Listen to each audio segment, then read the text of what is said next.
أعوذ بالله من الشيطان الرجيم بسم الله الرحمن الرحيم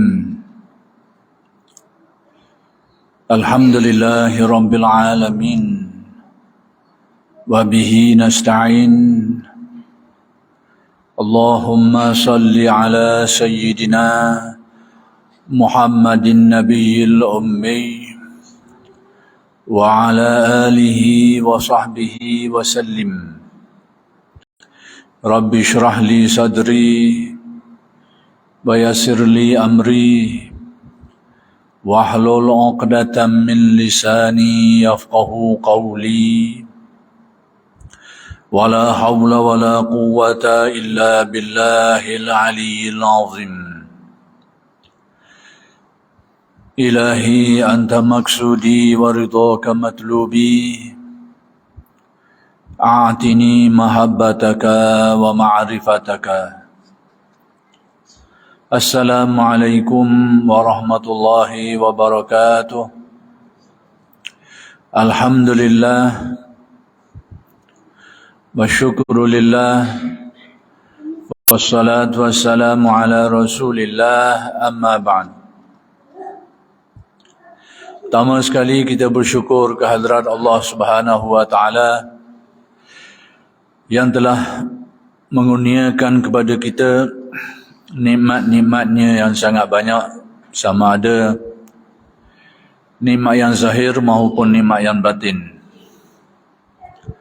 Mudah-mudahan segala nikmat-nikmat yang dikurniakan itu sentiasa dikurniakan kepada kita dan dijadikan kita orang-orang yang mensyukuri nikmat.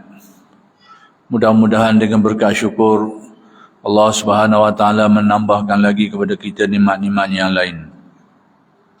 Dan insya-Allah pada malam ini akan diteruskan lagi pengajian kitab Mabadi' At-Tasawuf Al-Islami, yakni prinsip-prinsip tasawuf Islam.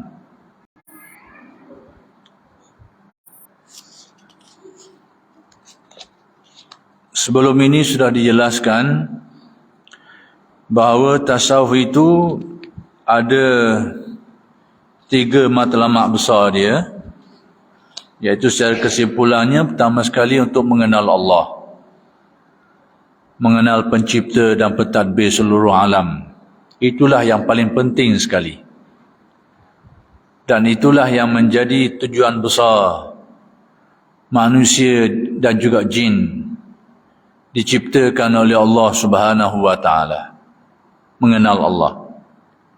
Jadi dalam bab makrifat mengenal Allah ini, setiap muslim, setiap mukmin kena beri perhatian. Kerana sebab tadilah, kerana dia merupakan tujuan utama manusia dan jin ini diciptakan oleh Allah Subhanahu wa taala. Jadi kalau sikap kita memandang remeh bab makrifat ni, mengenal Allah ni, atau mengesampingkan dia, tak berikan perhatian kepadanya, berarti sikap kita itu macam lari sikit daripada landasan tujuan penciptaan manusia dan jin ini. Seperti yang disebut oleh Allah di dalam Al-Quran, "Wa ma khalaqtul jinna wal insa illa liya'budun." Dan aku, kata Allah, tidak menjadikan jin dan manusia ini kecuali untuk beribadah. Yani seperti yang ditafsirkan oleh Ibn Abbas, illa liya'rifun, yani bertujuan supaya mereka mengenal Allah, pencipta dan pengatur, pentadbir seluruh alam ini. Dan setelah mengenal Allah itu, barulah melaksanakan ibadah, pengabdian diri kepadanya, yakni kepada Allah Subhanahu wa taala. Jadi menjadi matlamat utama tasawuf ni iaitu mengenal Allah. Jadi matlamat itu ternyata bahawa matlamat itu adalah merupakan matlamat utama manusia ini diciptakan oleh Allah. Yang kedua, matlamat secara mudahnya iaitu tujuan untuk penyucian, pembersihan, dan peningkatan jiwa sehingga ia layak memperolehi makrifat ilahi. Matlamat yang kedua ni, saya ulang balik, sudah kita jelaskan dulu, tapi oleh kerana kepentingan ni supaya kita nampak bahawa matlamat kedua ilmu tasawuf ni adalah penyucian jiwa kita. Pembersihan atau penyucian jiwa kita ni, zahir dan batin kita ni, terutama jadi aspek batin tu, kerana hak zahir ni dia ikut batin. Kerana hak yang amalan lahir kita ni, amalan zahir kita ni, dia ikut apa yang ada dalam hati kita itu. Maka membersihkan jiwa manusia ni, zahir dan batin itu, adalah merupakan salah satu ataupun merupakan matlamat yang kedua daripada ilmu tasawuf ni. Sebab Allah Subhanahu wa taala menjadikan kita ini pada asalnya sudah mengenal Allah di alam arwah, bersih, naluri yang bersih, naluri yang sudah bermakrifat, naluri yang sudah pun mengenal Allah Subhanahu wa taala. Seperti yang kita lihat di dalam ayat Al-Quran, di mana Allah Subhanahu wa taala menjelaskan, yaitu Allah Taala bertanyakan kepada ruh di alam arwah, alastu bi rabbikum, tidakkah aku ini Tuhan kamu?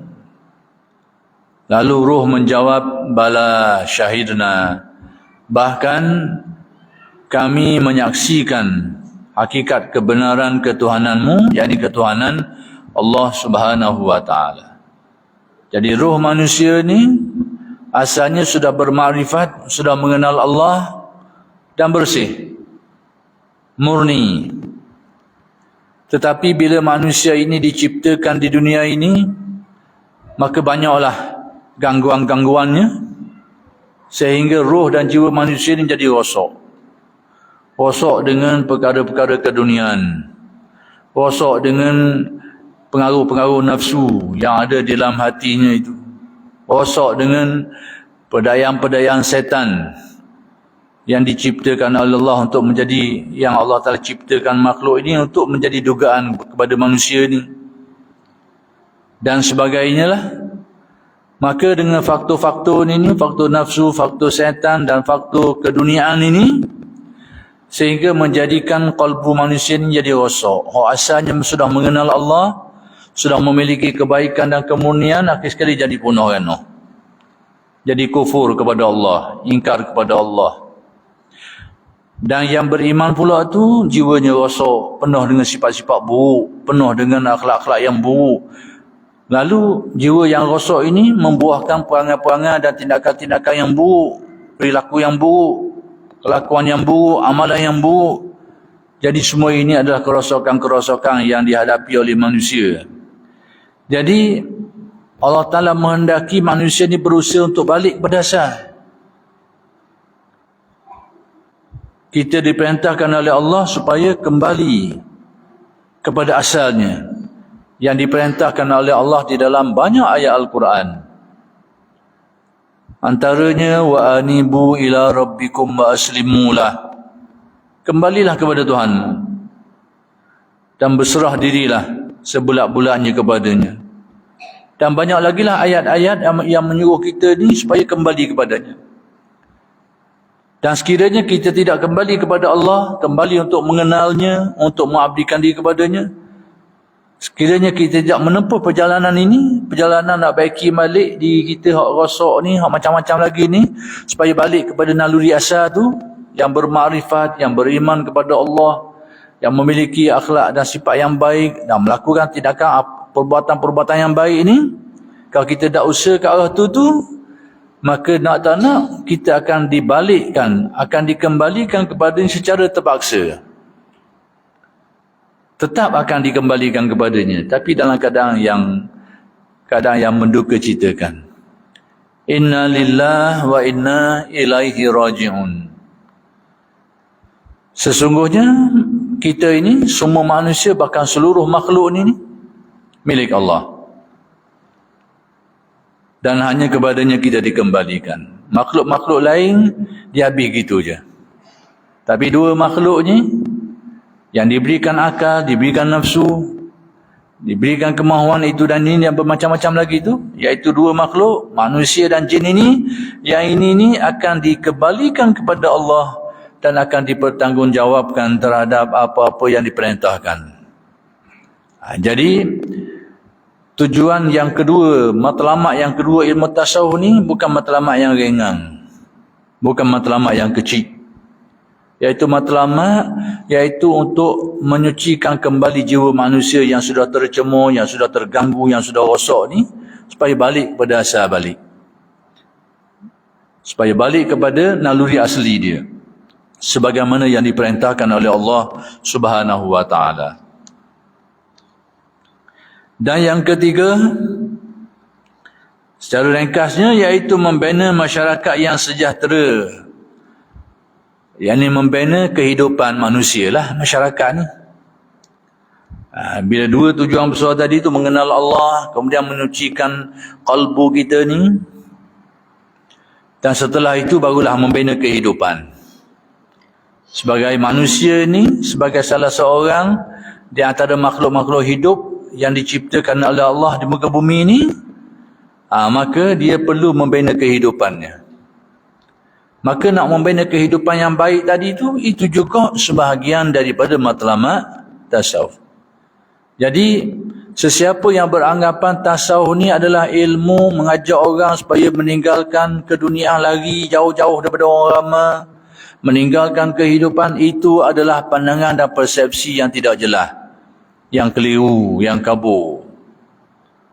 Sedangkan menjadi salah satu di antara matlamat tasawuf ini untuk membina kehidupan yang baik. Kehidupan manusia ni banyak cabang lah dalam sistem kehidupan kita ni. Tapi nak membina kehidupan yang baik dalam sistem-sistem yang ada ni, itu juga merupakan sebahagian daripada matlamat tasawuf. Bagaimana kehidupan ini dapat dibina dengan baik kalau manusia itu sendiri rosak kalbu dia? Macam mana dia boleh atur kehidupan ini dengan baik kalau kalbu sendiri dah rosak? Macam mana dia boleh takbir dengan baik? Macam mana dia boleh uruh dengan baik kalau penguruh itu sendiri pun tak apa nak luruh? Maka di sinilah tasawuf antara tujuannya untuk membetulkan masyarakat juga. Tapi setelah dimulai dengan mengembalikan manusia kepada makrifat dulu, lepas tu menyuci bersihkan kalbu, lepas tu tugas-tugas membina kehidupan. Sebab itu dalam satu tingkatan dalam satu tingkatan perkembangan tasawuf ni, dia akan membawa manusia kepada kebenarannya.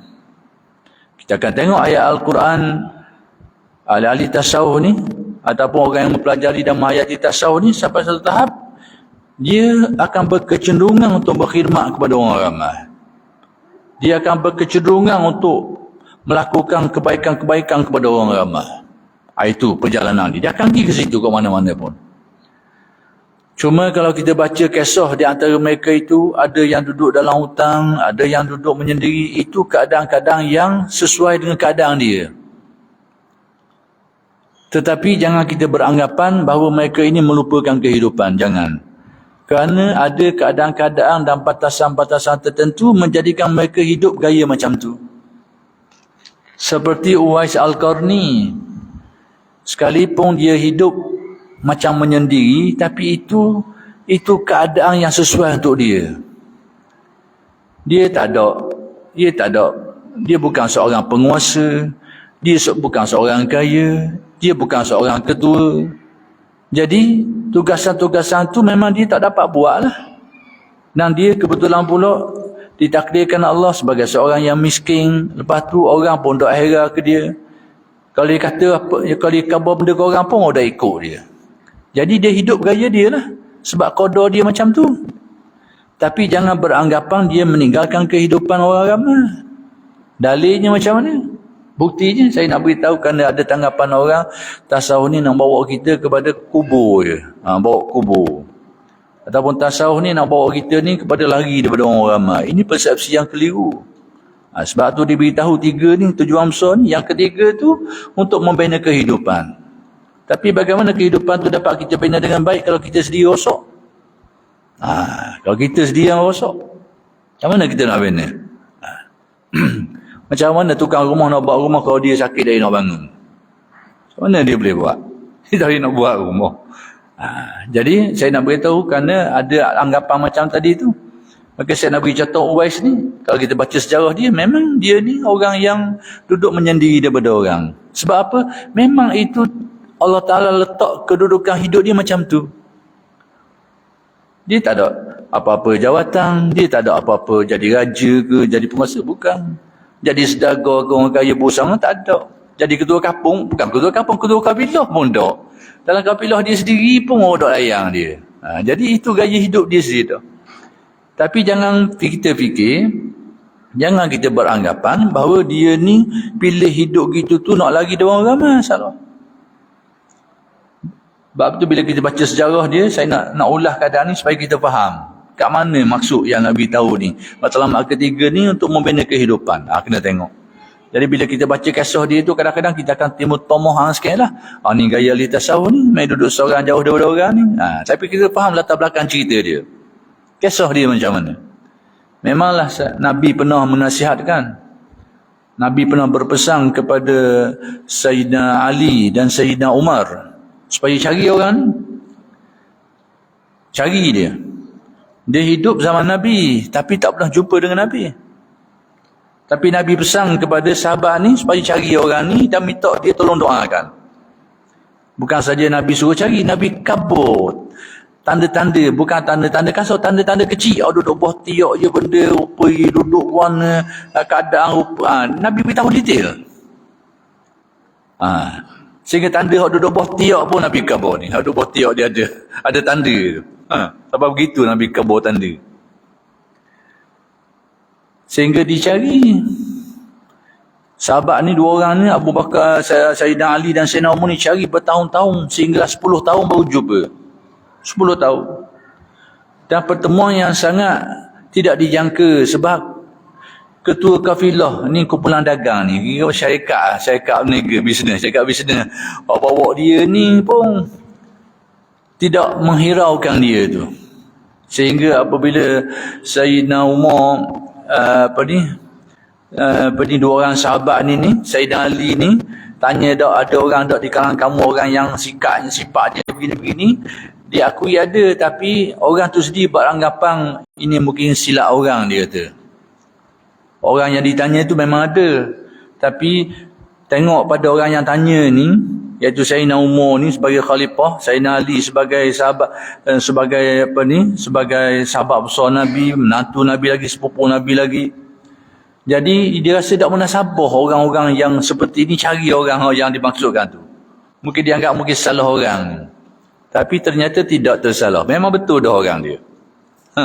Sahabat bertemu. Dia duduk kat mana? Dia duduk di belakang Jabal Abi Qubais tu. Dia duduk bela kambing, duduk bela unta, ambil upah bela unta orang. Hasil itulah ditanggung mak dia, keluarga dia. Tapi nak ceritanya kehidupannya agak jauh daripada orang. Jadi jangan kita beranggapan itulah kaitan tasawuf, tidak. Itu memang keadaan dia, orang dia macam tu. Gaya hidup dia kebetulan ditakdirkan Allah, memang dia macam tu hidup dia. Lainlah ditakdirkan Allah, dia ni seorang businessman, mungkin gaya dia, hidup dia lain pula lah. Tapi gaya macam tu berlaku. Bukti saya kata bahawa orang sekalipun dia ditakdirkan hidup macam tu, agak menyendiri, kerana orang pun panas serong dia, orang anggap dia orang gila pun ada. Orang anggap orang gila. Akan ada apa siomang. Orang sisihkan dia. Jadi dia hidup macam tu kerana keadaan macam tu. Bukan dia nak gitu, keadaan dia macam tu. Jadi bukti saya nak beritahu bahawa sekalipun dia begitu, dia tidak terpisah dari kehidupan orang ramai ni. Kita akan tengok pada waktu bila Sayyidina Umar berjumpa dengan dia. Dan sebagai Sayyidina Umar ni, bila dijumpa, betul lah orang yang dimaksudkan itu, iaitu Uwais Al-Qarni ni. Nabi pesan ke dia, mu tolong minta dia doa. Itu pesan Nabi. Mu tolong dia supaya doa kamu. Sebab dia mustajab. Jadi, bila Sayyidina Umar minta supaya dia tolong berdoa untuk dia, apa yang dijawab? Dia kata, aku tidak berdoa untuk orang tertentu, tapi aku berdoa kepada seluruh orang Islam. Apa artinya? Aku berdoa kepada seluruh orang Islam. Artinya, sekalipun hidup jauh daripada orang, tapi orang Islam yang lain tidak luput daripada hati dia tu, fikiran dia. Orang ramai ni, sekalipun jauh daripada dia, tapi tidak lupa. Tapi cuma hak tu je hak dia boleh dia buat.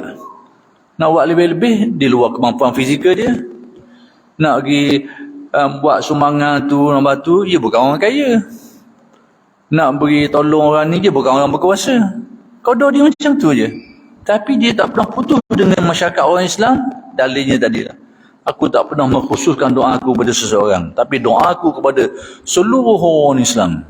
Kita nampak. Jadi kedudukan dia tu memang takdir Allah untuk dia. Tapi dia sendiri bukan orang yang terpisah daripada kehidupan masyarakat lain. Ini. Jadi matlamat yang ketiga tasawuf ni untuk membina masyarakat. Masyarakat yang baik. Menurut apa yang diturunkan, pedoman apa yang diturunkan oleh Allah dan Rasulnya. Baik, persoalan yang kita nak sambung sikit pada malam ini, macam mana langkah-langkahnya, macam mana usahanya untuk mencapai maksud-maksud dan matlamat tasawuf tadi tu. Ini pedoman dia. Kadang-kadang kalau kita tak nampak pedoman ni, kita tak nampak garis panduan lah, tak ada. Apa yang patut kita lakukan? Baik, kata Syekh ni, makrifat tu, matlamat pertama tu, untuk mencapai makrifat ni, dia kata, makrifat itu tercapai melalui 4 peringkat. Ada 4 peringkat yang perlu dicapai. Itu untuk mencapai matlamat yang pertama. Matlamat yang paling besar, iaitu makrifat mengenal Allah Subhanahu Wa Taala. Sebab apa? Itulah modal kita. Modal kita. Orang nak masuk Islam pun dengan benda tu. Dengan makrifat ni. Bermula dengan tauhid lah. Sebab tu setiap orang nak masuk Islam, itulah pintu besar dia. Dengan syahadah. Asyhadu an la ilaha illallah. Itulah kalimat makrifat. Kemudian bila dia nak meninggal pula, itu juga yang Nabi suruh ajar. Iaitu dengan erti makrifat lah. Hidup atas dunia ni, landasan dia makrifat. Nak balik ke dia pun landasan dia makrifat juga. Kalau ada benda yang lebih penting daripada itu, Nabi ajar dah. Tapi Nabi dah ajar benda lain. Kecuali Nabi pesan kepada kita, kalau tengok orang yang muhtadar ni, orang yang berada dalam keadaan nazak lah, nak mati tu, dia panggil muhtadar. Bila kita tengok orang tu, Nabi pesan apa? Laqinu mautakum la ilaha illallah. Ajar orang yang akan mati tu. Ajar apa dia? Kalimat makrifat tu. Kalimat apa? La ilaha illallah. Itu kalimat kunci dia. Kunci kepada makrifat. Daripada kalimat inilah adanya ilmunya dan bermacam-macam lagi lah yang berkait dengan makrifat ini. Tapi kuncinya pada la ilaha illallah. Jadi nak masuk agama ni pun ikut jalan tu, nak meninggalkan dunia pun ikut jalan tu. Bahkan Nabi beri jaminan, sesiapa yang berada atas lorong ni maka jamin syurga dia. Man kana akhiru kalamihi la ilaha illallah dakhalal jannah. Siapa yang akhir kalamnya, yakni perjalanan hidup dia tu, akhir tu begitu juga. Iaitu atas landasan makrifat dan tauhid ini, la ilaha illallah dakhalal jannah. Jamin kata Nabi. Jamin syurganya. Jadi sekarang untuk mencapai tujuan yang pertama ni, yakni makrifat terhadap Allah ni, kata Syekh ni, dia kena ada 4 peringkat. Untuk mencapai matlamat ni. Baik. Iaitu peringkat yang pertama, mengarahkan keinginan kepada makrifat dan membina kemahuan yang tinggi untuk sampai kepada Allah. Mula-mula sekali bahasa kita kena ada niat dan kemahuan. Kena ada tangan niat dalam hati kemahuan kita bahawa kita ni nak mencapai makrifat ni, nak mengukuhkan dia, nak mendapat. Biar jadi agenda hidup kita. Masalahnya, ni tak ada dalam fikiran kita, tak ada. Tak ada kemahuan untuk mengukuhkan makrifat ni, memperteguhkan makrifat ni bukan jadi agenda utama kita. Sedangkan itu adalah matlamat utama kehidupan manusia ni diciptakan oleh Allah. Jadi pertama sekali dia kata langkah untuk mencapai makrifat ni, dia kena ada kemahuan, keinginan untuk dapat tu, untuk memperolehi makrifat. Bahasa mudah kok bermula dengan niat lah. Kena ada niat untuk memperolehi makrifat ni dan mencapai dia. Baik. Kemudian macam mana kita nak bina kemahuan tadi tu? Ianya akan sempurna dengan cara berikut. Jadi untuk memperolehi kemahuan dan keinginan untuk mengenal Allah ni sebagai dikira langkah pertama untuk kita memperolehi makrifat ni, iaitu caranya, antara cara untuk memperolehi keinginan tadi tu supaya timbul keinginan dalam hati kita untuk mengenal Allah secara yang lebih kukuh dan mendalam, maka caranya adalah seperti berikut ni. Yang pertama sekali, mengingati Allah semata-mata, zikrullah, zikir. Iaitu kita menghidupkan diri kita dengan zikir. Itu antara caranya. Melalui jalan zuhud dan tawaduk. Bila kita zikir ni, terutamanya zikir yang paling afdal lah. Zikir ni banyak. Zikir ni banyak. Cabang-cabang zikir ni banyak. Tapi ibu zikir tu iaitu la ilaha illallah. Itu ibu dia. Jadi dengan mengingati Allah ni, tak kiralah wirid apa-apa pun, terutamanya ibu zikir tadi tu, sesuai dengan apa yang disabdakan oleh Nabi SAW, afdalu ma qultu ana wan nabiyyuna min qabli la ilaha illallah, yang paling utama yang aku ucapkan dan yang diucapkan oleh nabi-nabi sebelumku ialah la ilaha illallah. Kalau kita meneruskan zikir itu, teguhkan dia, maka dia akan menimbulkan yang dikatakan melalui jalan zuhud dan tawaduk. Ini bila zikir itu mula terkesan dalam hati kita, maka dia akan menumbuhkan sikap zuhud dan tawaduk. Sebab apa? Bila kita faham la ilaha illallah tu yang kita ucapkan, kemudian kita zikirkan dia, yang kita jadikan ingatannya tertanam dalam kalbu kita tu, maka dia akan, makna-makna dia tu akan membuahkan zuhud. Bila kita kata tidak ada Tuhan yang lain daripada Allah, tidak ada Tuhan yang sebenar-benarnya melainkan Allah, itu makna asas dia, makna teras dia. Tidak ada Tuhan yang sebenar-benarnya melainkan Allah. Maka cabang-cabangnya itu, cabang-cabang antara maknanya bahawa tidak ada yang memiliki segala-galanya melainkan Allah. Tidak ada yang maha kekal melainkan Allah, yang lain binasa semuanya. Bila makna-makna ini tumbuh dalam hati kita, ketika kita mengamalkan dan mengukuhkan la ilaha illallah, itulah yang akan menimbulkan zuhud dalam kalbu kita. Sehingga timbul kesedaran bahawa semuanya milik Allah. Semuanya akan binasa. Hasil daripada teguhnya, terisinya la ilaha illallah.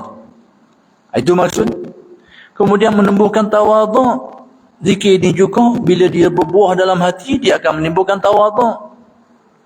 Bila kita mengingati tidak ada Tuhan yang sebenar-benarnya melainkan Allah, bila teguh dalam hati, maka antara pengertiannya bahawa tidak ada yang maha kuasa melainkan Allah. Tidak ada yang menentukan segala kejadian itu melainkan Allah. Jadi makna-makna itu dia akan menghapuskan keakuan diri kita ni. Yang kita rasa kita lebih daripada orang, kita kuat daripada orang lain bodoh belaka, orang lain tak kena belaka. Ia akan hilang lalu dengan zikir ni. Ia akan menghapuskan. Sedar bahawa tidak ada yang maha kuasa melainkan Allah. Tidak ada yang menentukan kejadian melainkan Allah. Dia akan membuahkan tawaduk. Ini dia. Jadi langkah pertama dia kata antara pedoman-pedomannya zikrullah. Zikir yang membawa kita kepada zuhud dan tawaduk ni. Itu laluan untuk orang mencapai makrifat. Yang kedua, menundukkan sifat-sifat kebinatangan seperti nafsu syahwat dan marah. Yang ni sifat-sifat diri manusia ni. Diri manusia ni dia banyak sifat. Yang dibersihkan Allah itu, maka sifat-sifat yang akan mendominasi dia itu sifat-sifat yang disebut sebagai mahmudah, yang mulia, ataupun dikaitkan kepada malakiyah, sifat-sifat kemalaikatan. Tapi bila kita ni tercemur banyak pengaruh-pengaruh nafsu, pengaruh godaan-godaan pedayang-pedayang syaitan bertopok teguh dalam jiwa kita ni, hasutan-hasutan setan, keinginan nafsu yang buruk, kemudian kegilaan-kegilaan terhadap duniawi yang berkecamuk dalam hati kita ni, dia akan merubah sikap kita ni, perangai kita, sehingga bertukar menjadi sifat-sifat yang mazmumah ataupun disebut sebagai syaitaniyah. Sifat-sifat yang dibangsakan kepada setan, apa panggil syaitaniyah, ataupun sifat-sifat yang dibangsakan kepada kebinatangan yang disebut sebagai sabuiyah, sifat-sifat binatang buah, ataupun sifat-sifat binatang ternak yang disebut sebagai bahimiyah. Jadi bila kalbu kita tidak dibersihkan, sifat-sifat inilah yang akan mencengkam kalbu kita. Sifat-sifat kesetanan ni, suka menipu, suka pelawak, suka memperdaya dan sebagainya, itu sifat-sifat syaitaniyah, setan. Macam setan suka nipu, suka keletong, suka belik, macam-macam. Itu perangai-perangai tu orang panggil pengaruh daripada cabang-cabang syaitaniyah.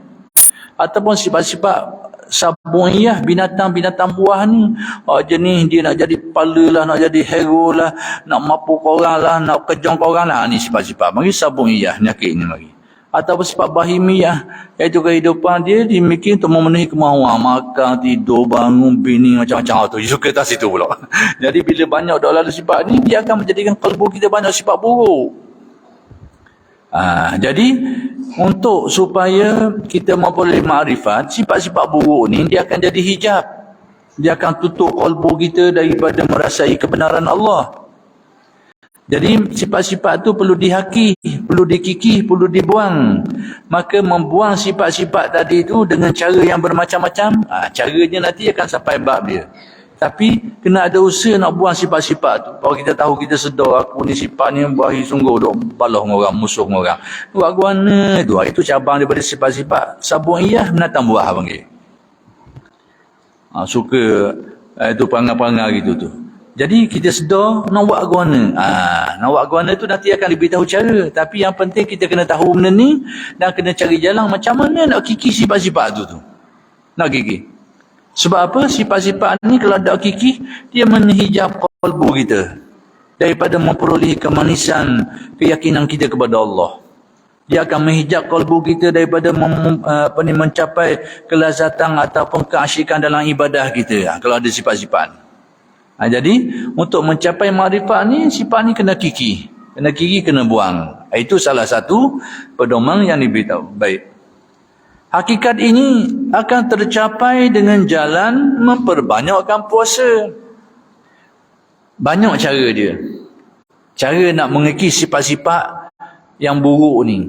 Salah satunya dengan mengamalkan amalan puasa. Tapi puasa yang dipandu dengan pedoman-pedoman tasawuf. Maksudnya macam mana? Kalau kita berpuasa hanya berpandukan dengan pedoman-pedoman fiqh yang menjadi tumpuan kita, sah dan batal saja. Kita puasa, ni buat ni batal, buat ni tak. Kita jaga tu saja. Itu akan melibatkan sah dan batal. Tetapi puasa yang dikira boleh mengikis sifat kebinatangan ni, kita kena laksanakan dia bukan saja ikut pedoman-pedoman fiqh, tapi kena ikut pedoman-pedoman tasawuf. Barulah puasa tu dia dapat membantu untuk menundukkan sifat-sifat kebinatangan ni. Jadi kita laksanakan ibadah puasa tadi tu dengan pedoman tasawuf. Pedoman tasawuf ni tahu sajalah, puasa tu sebagai alat untuk membersihkan kalbu kita. Kalau puasa dari segi fiqh itu, kita mungkin tak fikir benda lain lah. Kita fikir supaya puasa kita sah lah, supaya tak batal. Jauh lebih daripada tu mungkin kita tak akan tumpukan perhatian. Tapi kalau kita ikut pedoman-pedoman tasawuf pula, seperti yang ditulis oleh Imam Ghazali dalam Ihya, atau ulama-ulama Nusantara kita ni dalam Sayyidus Salikin dan banyak lagi lah kitab-kitab tasawuf, di sana ada pedoman-pedoman ni.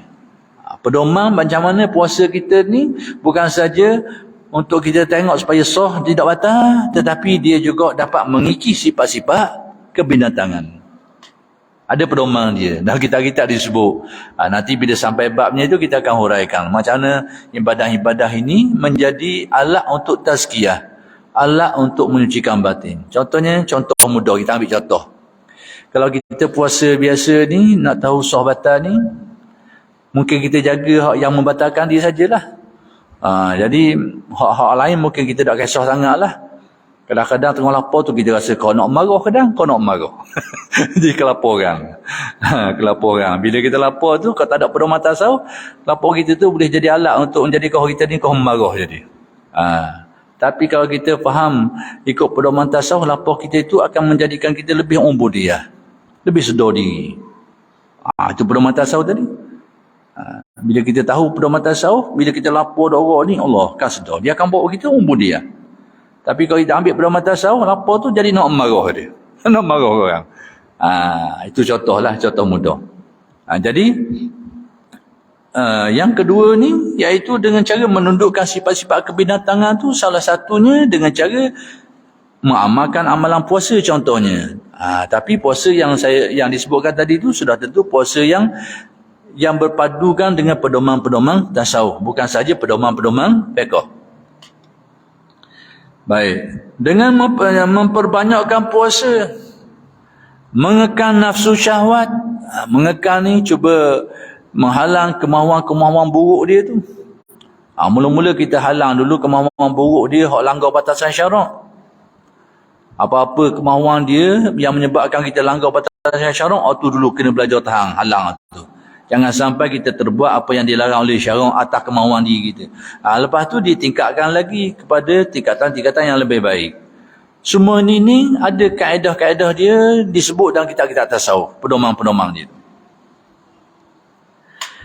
Dan memperbanyakkan amal ibadah serta berfikir. Demikian juga memperbanyakkan ibadah-ibadah yang lain. Tapi ibadah-ibadah itu hendaklah diamalkan bukan saja dengan berpedomankan dengan pedoman ilmu fiqh, tapi juga dengan pedoman ilmu tasawuf. Solat sunat.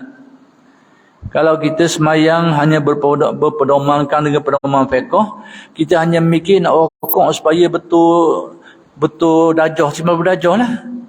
Jangan tengok situ lah. Tengok situ, betul tak rokok aku ni.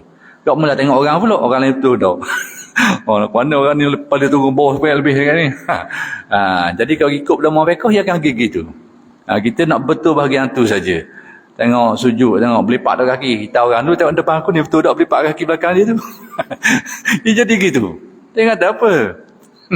Kalau kita asyik dengan fiqh, dia akan jadi gitu. Fiqh saja. Kita mengaji fiqh ni sebenarnya alat untuk kita beribadah kepada Allah.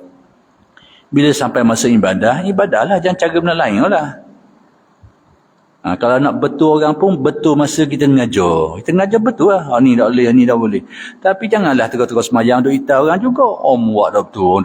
Ni kacau dah ni. Penuh nyanang habis dah tu. Lagi dah. Tapi kita akan jadi gitu. Kalau kita ngaji fiqh saja, gitulah. Tengok orang kat takbir, dah lepas kat takbir, dia lepas lah. Belum ayat kat takbir tu, berita orang juga ni. Kalau sudah mayang, aku tengok takbir pun, dah betul orang pula. Nak betul tu masa ngajar. Dia masa beribadah, lupakan semua itu. Sebab tu Asy-Syafi'i semayang, pada waktu dia semayang, dia tak tengok orang tu. Tapi nak kau baca, kalau ikut pedoman fiqh saja, dia akan jadi gitu. Contoh, jadi kalau kita ambil pedoman fiqh saja, kita akan betul bahagian tu sajalah. Baik bukan tak baik, kerana dia menentukan sah batas semayang tu. Molek dan molek. Jadi untuk mencapai maksud tasawuf ni kena ditambah. Bukan saja dengan pedoman fiqh, tapi ditambah lagi dengan pedoman tasawuf itu. Yang ni masa merokok tu bukan saja kena betul 90 darjah tu. Apa perasaanmu pada waktu kau rokok tu? Apa hakikat rokokmu kepada Allah itu? Kena faham. Ketika kau bersujud, bukan saja nak betul atas 7 anggota gini beripak sini tu. Itu hukum fiqh. Tapi apa kenyataan sujudmu itu? Apa erti sujudmu itu? Itu pedoman tasawuf. Inilah yang akan membawa kita kepada ubudiyah. Pengabdian diri kita kepada Allah, memahami pedoman tasawuf. Jadi ibadah-ibadah macam inilah yang akan mengikis sifat-sifat buruk. Bila kita sujud dengan memahami pedoman tasawuf, bahawa hak duduk atas sekali, dia duduk bawah sekali. Hina kita. Sama tarah dengan kaki kita, topok kaki kita. Dari ni, awak mula sekali. Kita ni kalau orang sakit kepala, marah lalu memang. Jeng orang kalau main sakit kepala kita. Kalau orang tonyah lengang-lengang boleh tahan lagi, main tonyah kepala, besar. Kepala kita ni dah duduk bawah. Tiba-tiba sama tarah dengan kaki kita. Manusia kalau dia faham rahsia, kadang rasa-rasa pedoman tasawuf tu dia akan menjadi bawa pada umur dia tu, menjadi hamba Allah Ta'ala yang baik. Itu pedoman tasawuf.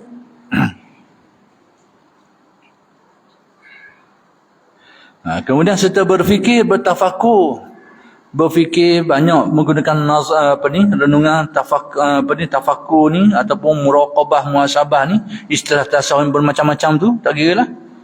Muhasabah, muraqabah, musyahadah, itu istilah dia. Tapi berfikir tentang banyak perkara yang mana di sebalik renungan itu akan menimbulkan kesedaran kalbu kita, secara tidak langsung akan mengikis sifat-sifat buruk.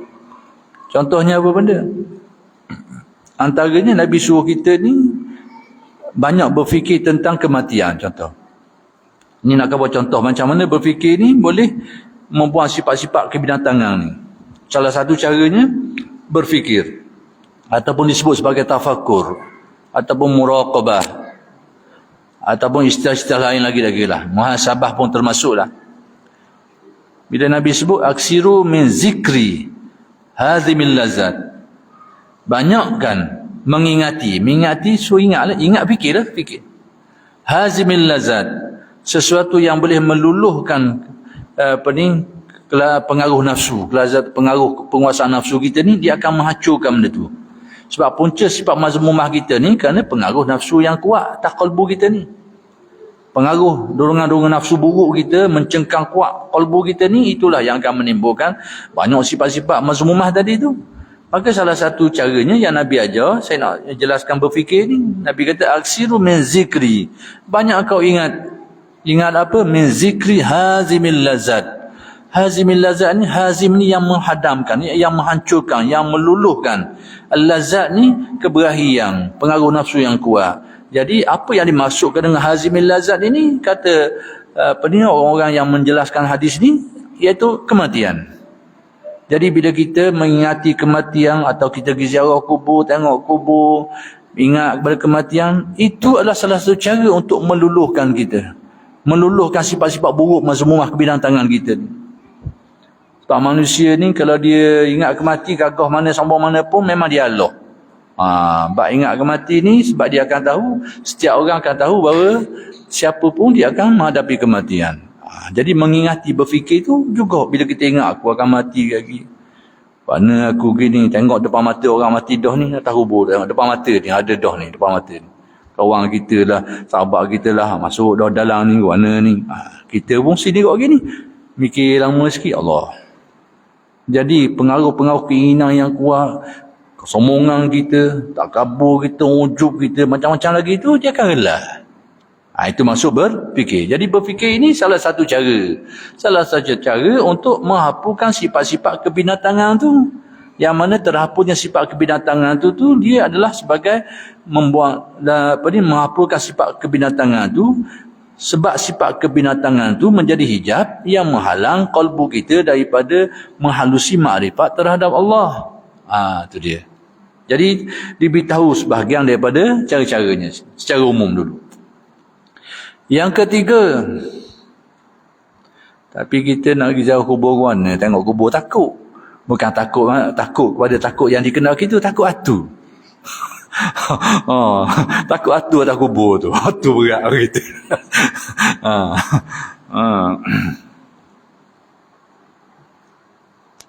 Saya ingat sejarah ulama Terengganu, Tok Pelang dulu. Tok Pelang, kita dengar orang tu, kita cerita dulu. Dia duduk atas kubur. Dia duduk, dia buat ibadah situ. Tapi hari ni orang baca syirik dah sayang hari ni. Learning sejarah kubur pun marah dia orang. Syirik lah, itulah macam-macam ni. Akalan-akalan sakit. Tak kira lah. Saya nak sebut begitulah. Tapi Tok Pelang dulu, orang tahu dia malam-malam dia duduk atas kubur buat ibadah. Sebenarnya bukan ibadah tu, sebenarnya dia buat ibadah untuk mengingatkan dia kepada kematian. Soalnya aku ni sudah sini aku. Jadi orang tahu tempat dia ibadah atas kubur. Jadi dia buat gitu tu bukan apa, semata-mata untuk ingat kepada kematian dia. Itu tujuan dia. Tapi kalau kita hari ni baca hidup semua kubur lah. Hari ni, kalau hari ni orang akan baca semua kubur.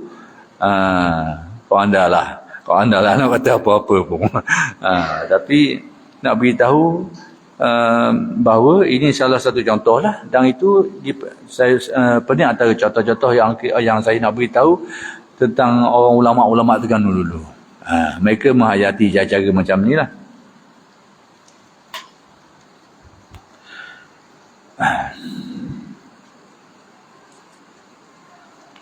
Baik, yang ketiga, memperlengkapkan jiwa untuk menerima gambaran secara akli. Baik, hal ini boleh terlaksana dengan cara berfikir dan membuat kajian ilmiah yang diharuskan. Baik, hal yang demikian itu boleh tercapai dengan latihan, mujahadah dan pimpinan syekh yang mursyid dan arif. Yang ketiga ni memperlekapkan kalbu kita ni untuk menerima ilmu. Dia ilmu ni dia kalbu kita ni macam cermin. Kalau cermin kita ni banyak debu, memang banyak dah nampak kelabu. Jadi supaya ilmu-ilmu ma'rifat ni menjadi sesuatu yang dipandang oleh kalbu kita dengan terang dan nyata dan yakin, maka salah satu caranya melengkapkan jiwa kita ni dengan cara kita menyucikan dia, sehingga kalau cermin kau jadi kilat molek. Kilat molek nampak barang nitah je nampak lalu. Tamsilannya gitulah. Tapi kalau cermin kita kelabu, kadang-kadang tebal dah lalu orang nitah pun nak nampak. Kadang-kadang kurang sikit orang nitah nampak tapi dak cang dah. Rasa ada orang nitah tapi dak cang.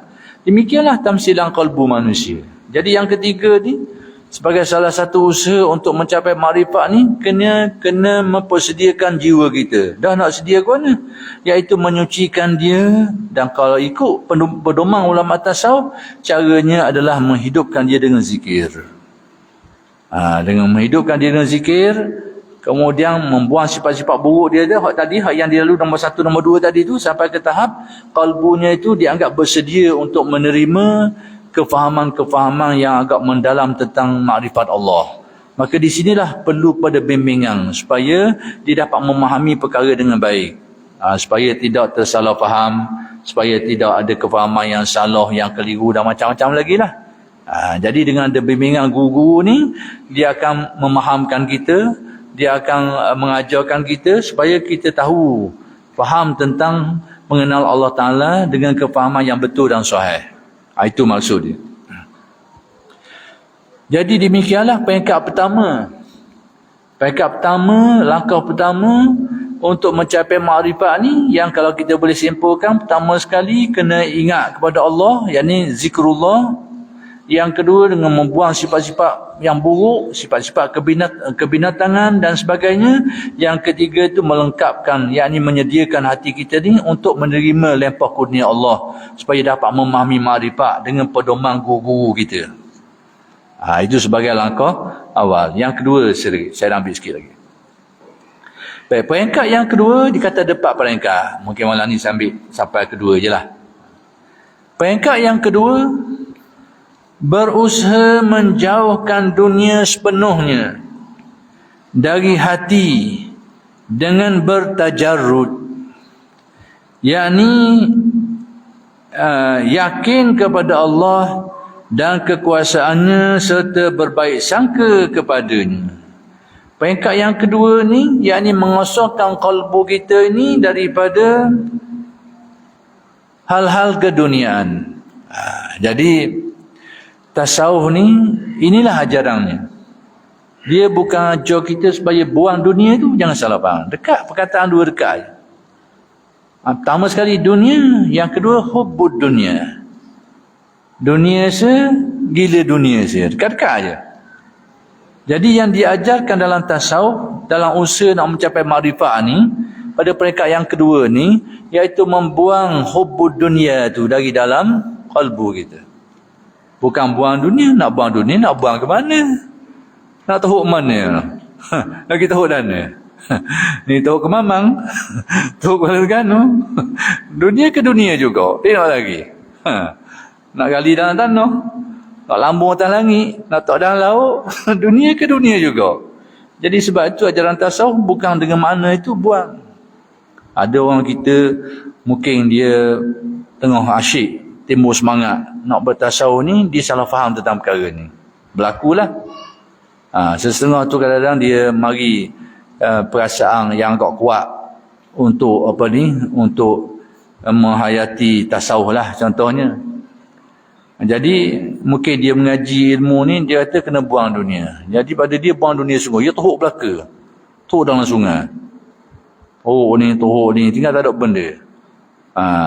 Sampai begitu nak ada sampai macam tu. Tapi kalau bertahan begitu dah apa, kediang dia cari semula. Tu dah tahan cari semula. Sebab yang diajarkan dalam tasawuf tu bukan dunia tu, bahkan dunia yang kita perlukan, bahkan alat.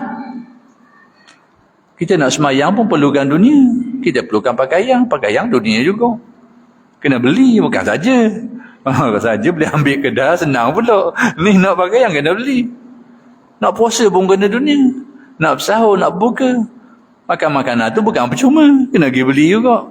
Jadi dah nak lari dunia ni. Sebab itu tasawuf ni dia ada konsep yang betul tentang dunia. Kalau kita tak mengaji molek, kita akan keliru sini.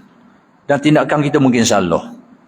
Kita dengar antara menyebabkan setengah orang tu dia buang belaka, teruk belaka tu, itu kerana kefahaman yang keliru sikit lah tentang hal-hal keduniaan.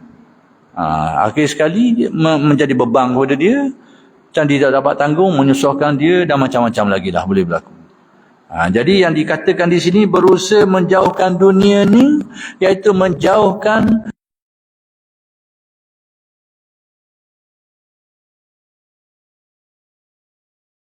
itulah yang dinamakan tariqah, jalan, cara untuk membuang benda tu dalam tasawuf ni dia macam-macam cara dia ada.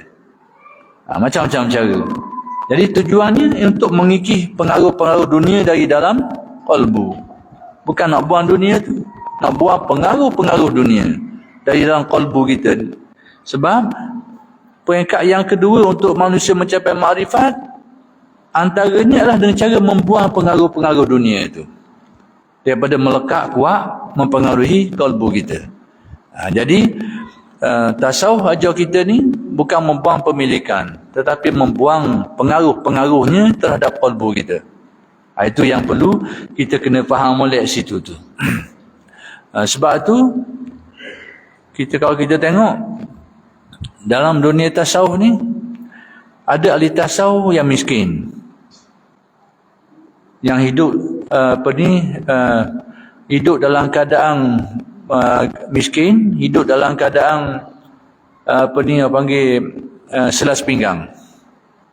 Tapi ada juga di antara ahli tasawuf yang kaya-kaya. Ada.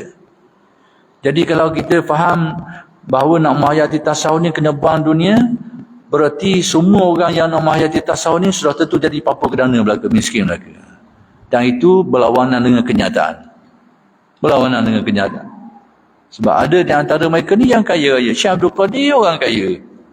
Sekalipun ada waktunya dia berada dalam keadaan fakir, tapi kenyataannya dia seorang kaya. Dan ramai lagi Al-Imam Abu Hanifah, seorang sedagar, businessman. Dan ramai lagi tokoh-tokoh ni merupakan orang-orang usahawan pun ramai. Orang kaya pun ada. Jadi semua ni sebab apa jadi macam tu? Sebab hakikat dunia mereka ni bukan pada benda tu. Hakikat dunia pada mereka ni bukan pada benda ni, tapi sejauh mana benda tu mempengaruhi kita. Sekiranya hal-hal keduniaan itu menjadikan kita rosak hidup kita, itu memang dunia lah. Tapi sekiranya hal-hal keduniaan itu menjadi alat untuk kita melakukan banyak kebaikan dan menjadi alat untuk kita lebih mendekat kepada Allah, maka dia akan bertukar menjadi akhirat. Sebab tu saya nak jelaskan di sini supaya kita tidak keliru. Al-Ghazali, Al-Imam Ghazali sebagai contoh dijelaskan benda ni. Saya kena kabur ni, kena kabur buca dah ni. Zaman ni rosak banyak. Mak ambil mana. Siapa dia kata. Hari ni kena kabur. Dulu tak apa. Orang dah rosak banyak. Ni rosak banyak. Tanya-tanya orang ngaji juga ni. Jadi Imam Ghazali ada jelaskan benda-benda macam ni. Dan bukan dia seorang. Banyak lagi ulama-ulama tasawuf lain yang jelaskan apa yang saya nak sebut rekan tentang konsep dunia ni supaya kita tidak tersalah faham. Sebab di sini diberitahu supaya menjauhkan dunia ni. Ni kita tak faham macam mana ni. Apakah berarti kita kena jual biar ada tu? jual sedekah, jual ni sedekah, jual ni oh ni ni sedekah, ni macam-macam, tinggal kotor-kotor makan minum saja, nak hidup saja. Begitukah maksudnya atau macam mana? Ni. Jadi pertama sekali kena faham apa itu dunia menurut tasawuf. Jadi Imam Ghazali dalam Arba'in fi Usuluddin pun ada disebut dan banyak karya dia. Kesimpulan mudahnya dia kata dunia ni adalah konsep, dia bukan benda. Konsep. Dia bukan benda. Dengan arti sesuatu benda tu boleh jadi dunia, boleh jadi bukan dunia. Jadi konsep itulah yang akan menentukan sesuatu itu jadi dunia atau tidak. Baik, konsep macam mana? Sekiranya sesuatu benda tu emas toko lah, emas toko. Baik, sekiranya dia membantu kita untuk banyak lebih mendekat kepada Allah Ta'ala, kemudian menjadikan kita boleh menggunakannya untuk manfaat-manfaat yang baik, yang banyak kebajikannya, mendekatkan kita kepada Allah, kemudian mendatangkan banyak kebaikan dan juga ganjaran akhiratnya, maka dia dihukumkan akhirat sekalipun dalam rupa emas toko. Dengan benda inilah kita dapat melakukan kewajipan-kewajipan kita, solat kita, haji kita, bersedekah kita, berzakat kita. Dengan benda inilah. Dengan benda inilah kita dapat memenuhi kewajipan-kewajipan nafkah keluarga kita. Dengan benda inilah kita dapat memenuhi keperluan-keperluan sosial masyarakat, masjid, surau itu ini.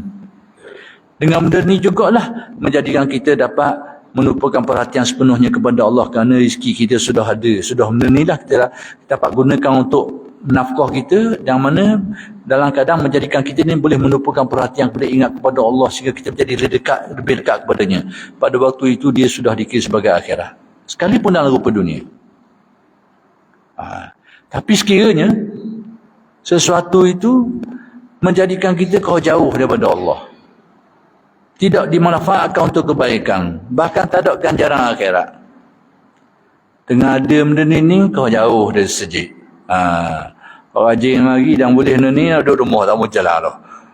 Ataupun jadi hak rajin mari sejid jadi tak mari. Hak rajin mari ngaji jadi tak mari. Dengan benda-benda kakak ni. Tu tanda.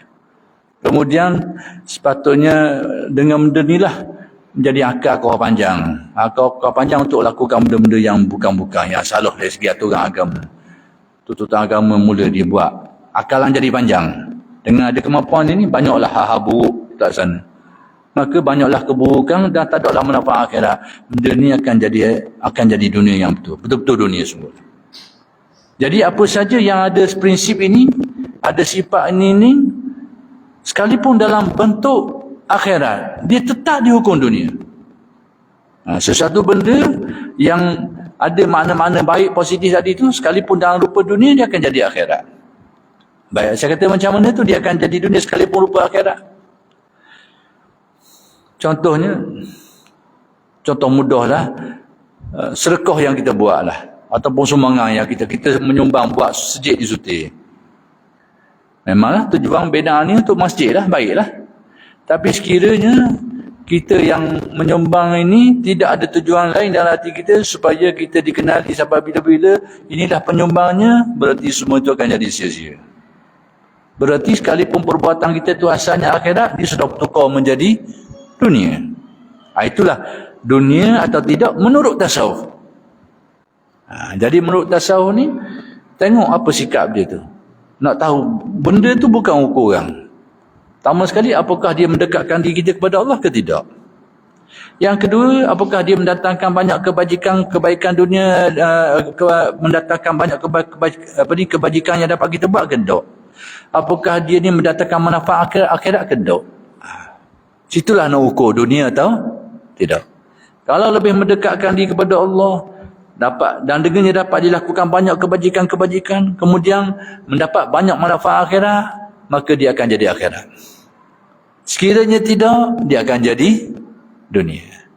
Jadi bila disebut yang kedua ni, peringkat yang kedua ni, untuk mencapai makrifat, yakni mengosongkan, menjauhkan dunia ni sepenuhnya tu, bukan bererti kita gadai perabi, buang perabi, tapi bersihkan kalbu kita daripada pengaruh-pengaruhnya tu, supaya pemilikan kita tu, dunia kita tu, dapat kita manfaatkan dengan cara yang baik.